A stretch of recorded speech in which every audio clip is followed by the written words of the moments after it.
नांदेड़ जिले के ग्राम पंचायतों के इंतखाबात के लिए पर्चा नामजदगी का अमल 23 दिसंबर से शुरू हो चुका है। इंतखाबी प्रोग्राम के मुताबिक 23 दिसंबर से 30 दिसंबर तक पर्चा नामजदगी दाखिल किए जाएंगे।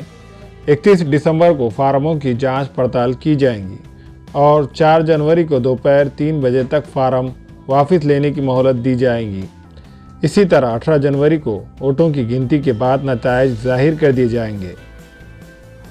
एप्रिल 20 ते डिसेंबर 2020 या दरम्यानच्या कालावधीमध्ये मुदत संपणाऱ्या ग्रामपंचायत निवडणुकाचा कार्यक्रम माननीय राज्य निवडणूक आयोगाने जाहीर केलेला आहे। यानुसार नांदेड तालुक्यामध्ये एकूण 65 ग्रामपंचायत या निवडणुका होणार आहेत।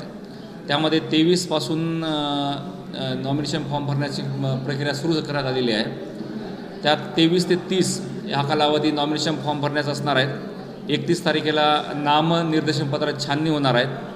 त्यानंतर 4 तारखेला नामनिर्देशन पत्र मागे घेणे आणि त्याचप्रमाणे चिन्ह वगैरे नेमून देण्याचं काम या 4 तारखेला होणार आहे। त्यानंतर 4 तारीख आणि 15 तारखेला 15 जानेवारीला मतदान आणि 18 जानेवारीला हे मतमोजणीचा कार्यक्रम पार पडणार आहे। एकूण 65 ग्रामपंचायती नांदेड तालुक्यामध्ये असून त्यासाठी एकूण 251 बूथ निर्माण करण्यात आलेले आहे। एकूण 251 बूथावर ही निवडणूक पार पडणार आहे। यासाठी कालपासून जो नॉमिनेशन फॉर्मचा कार्यक्रम सुरू झालेला आहे त्यामध्ये 23 तारखेला एकही नॉमिनेशन फॉर्म आलेला नाही आणि आज 24 तारखेला दुपारी 2 वाजेपर्यंत समजा आता जी काही वेळ असेल त्या वेळेपर्यंत जवळपास 13 नॉमिनेशन फॉर्म दाखल करण्यात आलेले आहेत। अजून लोकांची फक्त एक इन्क्वायरी चालू आहेत, इन्क्वायरी करून जात आहेत। बहुतेक सोमवारपासून मोठ्या प्रमाणात गर्दी वाढण्याची शक्यता आहे। यासाठी एकूण आम्ही 26 आरओ नेमलेले आहेत, म्हणजे निवडणूक निर्णय अधिकारी, आणि प्रत्येक आरओंकडे आम्ही गावं वगैरे वाटून दिलेली आहेत आणि नियंत्रण म्हणून सुद्धा तहसीलदार साहेब या ठिकाणी असणार आहेत। तर हा जो प्रोग्राम आहे एक स्मूथपणे आणि एकंदर सुरळीतपणे सध्या चालू आहे। ग्रामपंचायत निवडणुकीसाठी जे काही इच्छुक उमेदवार असतील, ज्यांना निवडणूक लढवायचे असतील त्या संदर्भाचे निकष आम्ही ऑलरेडी जाहीर केलेले आहेत। त्या संदर्भात वारंवार जनजागृती पण केलेली आहे, वर्तमानपत्र पण माहिती दिलेली आहे।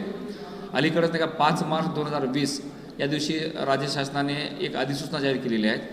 या अधिसूचनेनुसार 1 जानेवारी 1995 रोजी किंवा त्यानंतर ज्यांचा जन्म झालेला आहे आणि ज्यांना निवडणूक लढवायची आहे अशा उमेदवारांसाठी 7वी पासची अट लागू केलेली आहे। म्हणजे अशा उमेदवारांना किमान 7वी पास झाल्याचं प्रमाणपत्र किंवा त्याला समतुल्य आणि एखाद्या रिकग्नाइज अधिकाऱ्यानं प्रमाणित केलेलं प्रमाणपत्र त्याला दाखल करणे आवश्यक असणार आहे।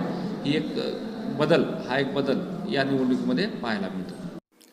हमारे यहाँ फर्नीचर, पलंग, सिंगारदान, सोफा सेट, अलमारी, dining table, fridge, computer table और दीगर कंपनियों के फर्नीचर दस्तियाब है। एक मरतबा तशरीफ लाकर खिदमत का मौका दे। प्रोप्राइटर मौलाना शबीर साहब, deluxe furniture mall and home appliances, fruit market के सामने, माल्टेगरी रोड, कामठा, नांदेड़। अस्सलाम वालेकुम, मैं अखिल मिर्जा। हमें उम्मीद है कि आपको हमारा चैनल अच्छा लगता होगा। लेटेस्ट न्यूज के लिए देखते रहिए नांदेड़ उर्दू न्यूज और न्यूज के पसंद आने पर लाइक, शेयर और सब्सक्राइब करना ना भूलें।